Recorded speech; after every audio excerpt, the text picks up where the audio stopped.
The backpack of regret. Imagine walking through life carrying a heavy backpack filled with stones. Each stone represents a regret, a painful memory, or a past mistake, things you wish had happened differently, words you wish you hadn't spoken, decisions you wish you could take back. Now picture yourself trying to move forward while bearing all that weight. Every step becomes harder. Every decision is colored by what you carry. And no matter how much time passes, the load doesn't get any lighter. But what if this burden isn't as permanent as it seems? What if there's a shift in perspective so simple, yet so profound, that it could completely transform how you see your past? Not by erasing what happened. That's what this journey is about. A Japanese philosophy that has quietly guided warriors, poets, monks, and thinkers for centuries, and yet remains unknown to most in the modern world. But once understood, it changes everything. By the end of this path, you may never see your past or your present the same way again. Because for all the pain you've endured, all the chapters you wish you could rewrite, there exists a truth far more powerful than forgetting, the truth of reinterpretation. In Western culture, the past is often seen as fixed, something solid and unchangeable that defines who we are. We tell ourselves, I failed, so I must be a failure. I lost, so I must be incomplete. But what if that entire way of thinking is wrong? What if the past isn't a chain holding you back, but a mirror, waiting to reflect something new every time you look into it? The story you've been telling yourself about who you are may not be the only version. And the version that holds you back might just be the one you no longer need to believe in.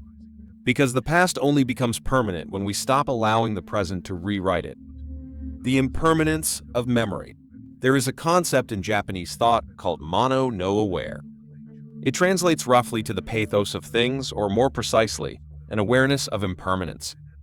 It speaks to the gentle sorrow of knowing that all things, beautiful or painful, are fleeting. But it also holds within it a quiet power, one that can change how we understand our past. Because when we truly grasp impermanence, we begin to see that our memories are not concrete monuments but flowing streams, shaped not only by what happened, but by who we are now. When we revisit old pain, we often relive it. The emotions feel just as raw, the regret just as sharp, as if no time has passed. But mono no aware reminds us that time always passes. Cherry blossoms bloom only to fall. Rivers carve new paths. Mountains, no matter how tall, are slowly worn down by wind and rain. Nothing in nature stays the same. So why do we believe our past should? The truth is, the past does not exist as a fixed reality. What exists are memories, and memories are interpretations, shaped by our current state of mind. Change your perspective, and the story itself begins to shift. Take the example of Miyamoto Musashi, a legendary samurai remembered for his unmatched victories. His legacy is one of greatness. But his early life was filled with defeat, rejection, and uncertainty. Had he accepted the meaning of those early failures as absolute, he might have seen himself as unworthy of anything more. But Musashi didn't change the events of his past, he changed what they meant. His struggles became lessons. His pain became purpose. And this is the deeper promise of mono no aware. We cannot erase what happened, but we can reshape the emotional truth it holds. The past is not a prison. It's a canvas. And with every breath, every shift in awareness, we are painting something new onto it. The story behind the pain. Think of a moment in your life that still hurts when you remember it. A mistake. A loss. A silence you kept when you should have spoken, or a word you said that you can never take back. When we revisit these memories, we often feel them all over again, not just the facts, but the sting, the shame, the helplessness. It's as if our nervous system cannot tell that the moment is over, that the danger has passed. But mono no aware offers another way of seeing. It invites us to step back and recognize that every experience, no matter how painful, was always meant to be temporary. Like cherry blossoms that fall before they've had time to fade. Like waves that crash and disappear, never returning in quite the same way. Nothing in nature stays still. Everything changes, including you, including the meaning you give to what once broke your heart. This does not mean pretending it didn't happen. It doesn't mean denying the pain or rewriting history with false optimism. What it means is choosing to look at that moment with different eyes. Ask yourself, what did that experience teach me? How did it shape me? What did it force me to become? Maybe it made you stronger. Maybe it taught you the limits of trust, or the importance of boundaries, or the necessity of self-compassion. Maybe it was the moment that changed your direction entirely, pushing you towards something greater, even if you couldn't see it then. The point is not to justify the pain, but to reveal that it doesn't have to be wasted. When you see every experience as fleeting and therefore precious, you begin to discover something unexpected, meaning not handed to you by the event itself, but created by the perspective you bring to it now. The past may have left scars, but you are the one who decides whether those scars become symbols of defeat or signs of growth. The beauty of what was broken. There is a kind of beauty that doesn't come from perfection, but from imperfection itself. In Japanese philosophy, this is known as wabi-sabi, the appreciation of things that are incomplete, weathered, flawed. It is the opposite of what modern life teaches us to seek. We are told to hide the cracks, to fix the flaws, to bury what's broken and pretend it was never there. But wabi-sabi teaches something else entirely. It says the cracks are part of the story. They are not errors. They are history. They are proof that something has been through time and survived. Imagine a ceramic bowl, shattered into pieces. Most people would throw it away. But in Japan, there is an art called kintsugi, in which broken pottery is mended with lacquer mixed with powdered gold. The bowl is not restored to its original appearance. It is made more beautiful because of the breaks. The golden seams do not disguise the damage. They honor it. What if we viewed our past the same way? What if the moments we regret, the decisions we wish we could change, the things we wish had never happened were not marks of failure, but seams of gold? What if they weren't flaws to be hidden, but stories to be embraced? This doesn't mean romanticizing pain. It means acknowledging that everything you've been through has shaped you, that your scars are not shameful. They're sacred. The tea master Sen no Riki understood this.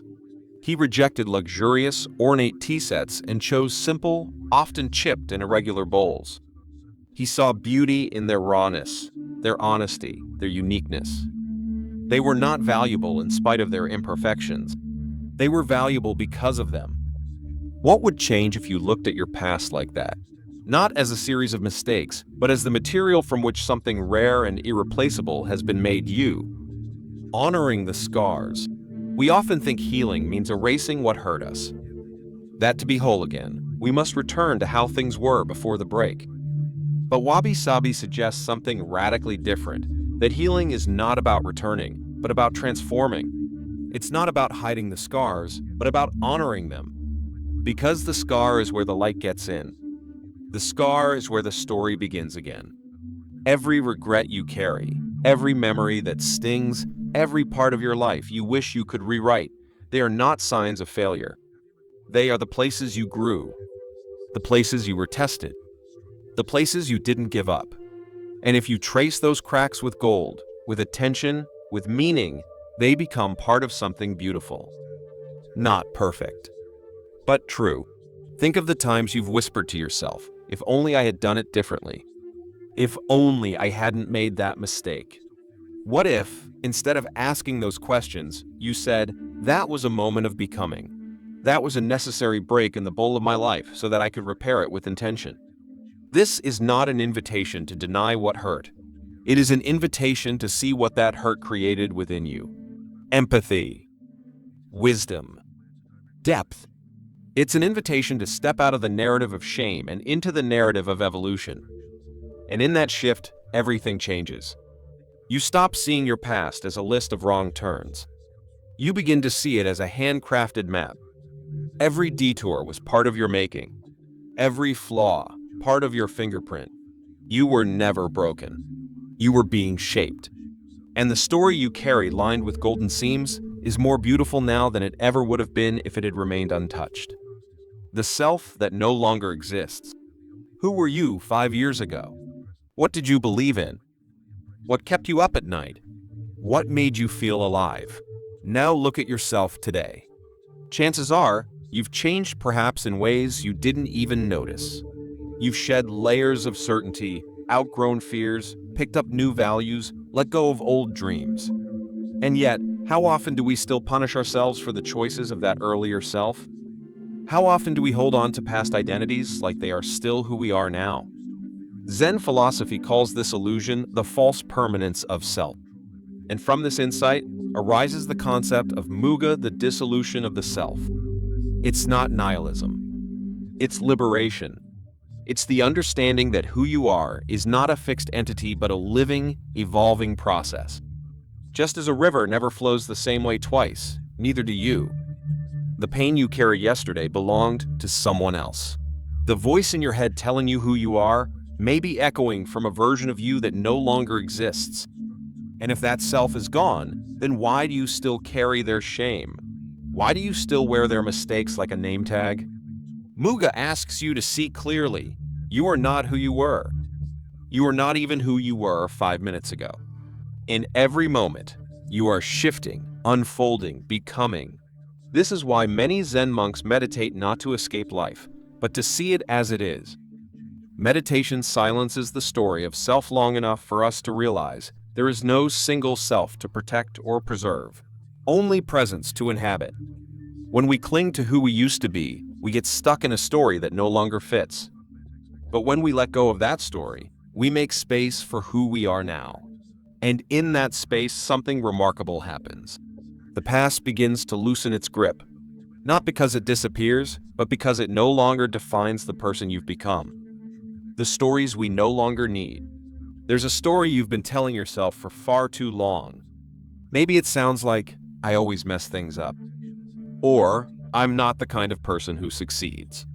Or perhaps it's quieter, more subtle, just a quiet heaviness that whispers, you'll never be free from what happened. But what if that story no longer belongs to you? What if the version of you who first believed it no longer exists? If the self is constantly changing, then so too are the meanings we assign to our memories. Muga is not just about recognizing that you are different today. It's about realizing that the chains of yesterday only hold power if you choose to wear them. The stories you tell yourself are not neutral. They create the lens through which you see everything: your potential, your relationships, your sense of worth.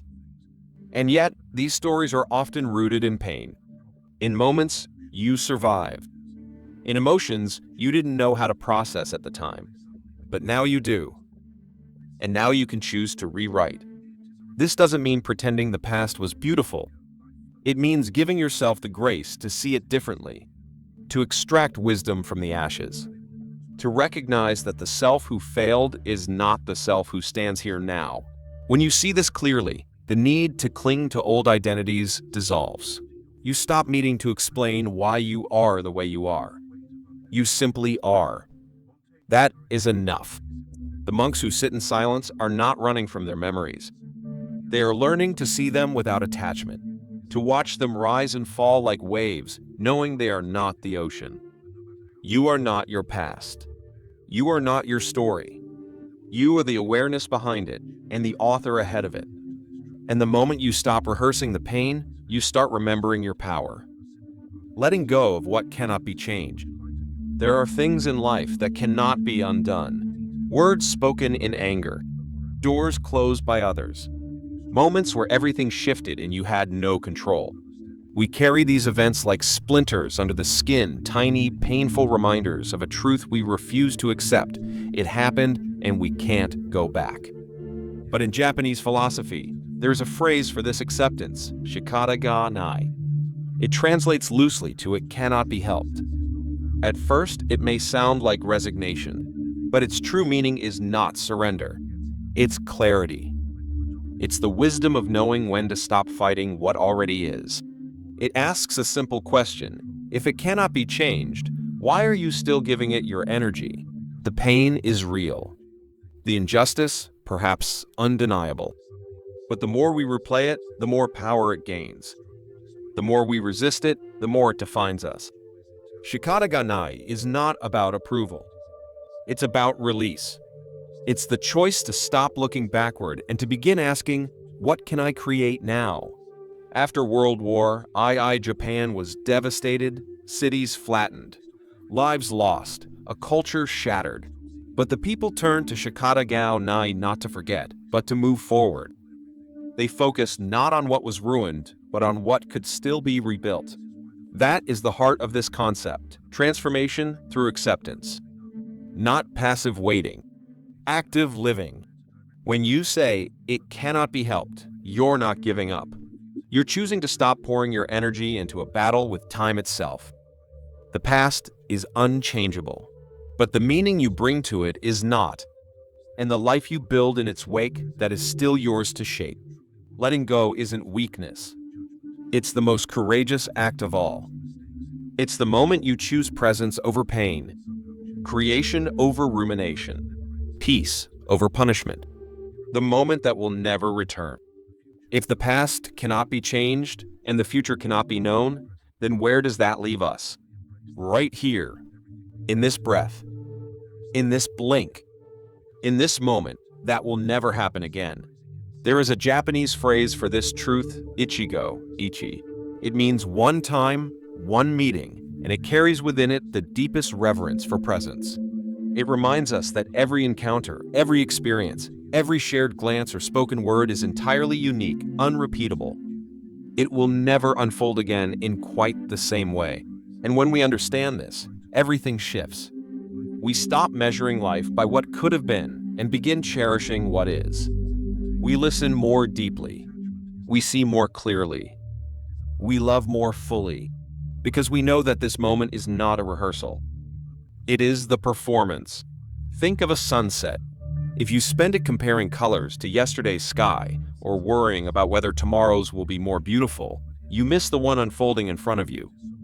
The same is true with people, with conversations, with silence. Ichigo Ichie teaches us that the only way to truly honor life is to be here for it. Not half present, not waiting for a better version of now, but fully inside it. This doesn't require perfection. It requires attention. The past may have shaped you. The future may call to you. But neither can hold you like this moment can. This moment is where freedom lives. This moment is where meaning begins. And this moment, this one, right now, is the only one you are guaranteed. When you live with ichigo ichie, you no longer need to rewrite your past. You simply stop letting it steal what is irreplaceable, the gift of now. A new story begins now. So what will you do with this moment? Not tomorrow's plan. Not yesterday's wait. This moment, the one unfolding right now. You've walked through the past carrying stories you didn't know how to rewrite. You've traced the cracks of old wounds, believing they were signs of weakness. You've listened to a voice inside that told you who you were based on who you used to be. But that voice was only a habit. A shadow. Not the truth. Because the truth is, the past is not fixed. Imperfection is not failure. The self is not solid. And pain does not mean the story is over. Mono no aware taught you to see time as flowing. Wabi-sabi taught you to find beauty in the broken. Muga reminded you that you are not who you were. Shikata ge nai helped you release what you cannot change. And ichigo ichie brought you home to this unrepeatable breath. This is not just philosophy. It is freedom. Freedom from carrying what no longer serves you. Freedom from meeting every answer. Freedom to begin again. Not someday. Now.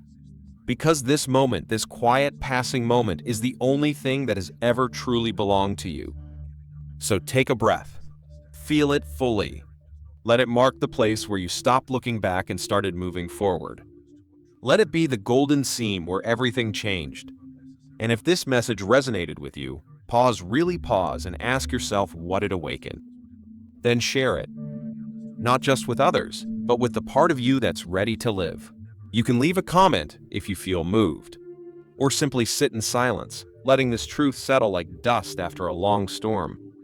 And when you're ready, carry this with you. Every moment is a chance to begin again. And this moment, This one right here will never happen again.